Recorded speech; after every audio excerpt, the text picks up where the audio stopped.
रामायण में आपने श्री राम और सीता जी के बारे में कई ऐसी बातें सुनी होंगी जिसे जानकर आप हैरान हो जाएंगे, लेकिन आज हम आपको लक्ष्मण और उनकी पत्नी उर्मिला के बारे में एक ऐसी बात बताएंगे जिसे जानकर आप चौंक जाएंगे। दरअसल कहा जाता है कि जब हनुमान जी लक्ष्मण जी के लिए संजीवनी लेकर वापस आ रहे थे, तब रास्ते में उनकी मुलाकात भरत जी से हुई। उन्होंने भरत जी को बताया कि लक्ष्मण के प्राण संकट में हैं, जिसे सुनकर भरत जी के पैरों तले जमीन खिसक गई। लेकिन जब हनुमान जी ने ये बात उर्मिला को बताई तो वो जोर जोर से हंसने लगी। अब आप सोच रहे होंगे कि जिसके पति के प्राण संकट में हैं, जो कभी भी मृत्यु को प्यारे हो सकते हैं, उनकी पत्नी इस तरह हंस रही है। आपको बता दें, आपकी तरह ये बात हनुमान जी भी सोचकर परेशान होने लगे। आखिर में जब उनसे नहीं रहा गया तो उन्होंने देवी उर्मिला से पूछ ही लिया, माता, मैंने आपको इतनी दुख भरी खबर सुनाई है, लेकिन आप परेशान होने की बजाय हंस रही है। तब देवी उर्मिला ने उनसे कहा, हनुमान, आपने बताया कि मेरे पति अब जो त्रिलोकपति श्री हरि की गोद में लेटा हो, भला उसके प्राणों पर संकट कैसे आ सकता है, जिनकी रक्षा के लिए स्वयं महादेव के रुद्र अवतार संजीवनी लेने जा रहे हो। ऐसे में मुझे मेरे पति की मृत्यु की खबर कैसे परेशान कर सकती है, जब पूरी सृष्टि ही उनके इशारों पर चलती है।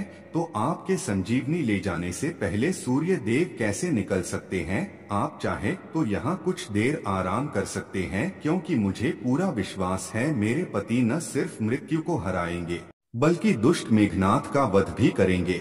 ये बात सुनकर हनुमान जी चौंक गए। उन्होंने देवी उर्मिला के त्याग, स्नेह और अखंड पतिव्रत को प्रणाम किया और फिर लक्ष्मण जी को बचाने संजीवनी लेने निकल गए। अब आपको उर्मिला के पति प्रेम से जुड़ी एक और रोचक बात बताते। मान्यता है कि जब लक्ष्मण जी प्रभु श्री राम और माता सती के साथ वनवास जा रहे थे, तब उन्होंने उर्मिला से एक वचन लिया। वचन ये था कि चाहे परिस्थितियां कितनी विपरीत क्यों न हो, चाहे जो संकट आ जाए, आप रोएंगी नहीं। अब आप सोच रहे होंगे कि लक्ष्मण जी ने उनसे ये वचन क्यों मांगा।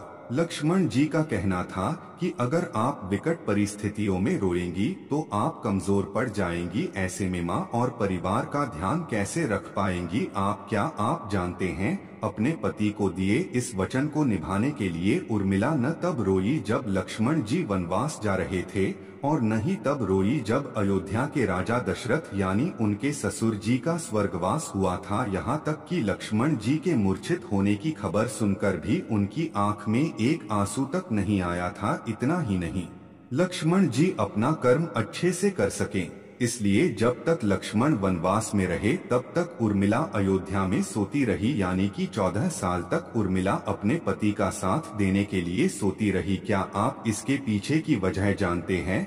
दरअसल वनवास के पहले दिन श्री राम और सीता तो सो गए, लेकिन उनकी सेवा और रक्षा के लिए लक्ष्मण जी रात भर जागते रहे। ये देखकर नींद की देवी लक्ष्मण जी से मिलने गई और उन्हें बताया कि वो जो कर रहे हैं वो प्रकृति के नियम के विरुद्ध है। इस पर लक्ष्मण जी ने उन्हें समझाया और कहा कि वो 14 साल तक के लिए उन्हें अकेला छोड़ दें, यानी कि 14 साल तक उन्हें नींद न आए, ताकि वो अपने भैया और भाभी की सेवा कर पाएं।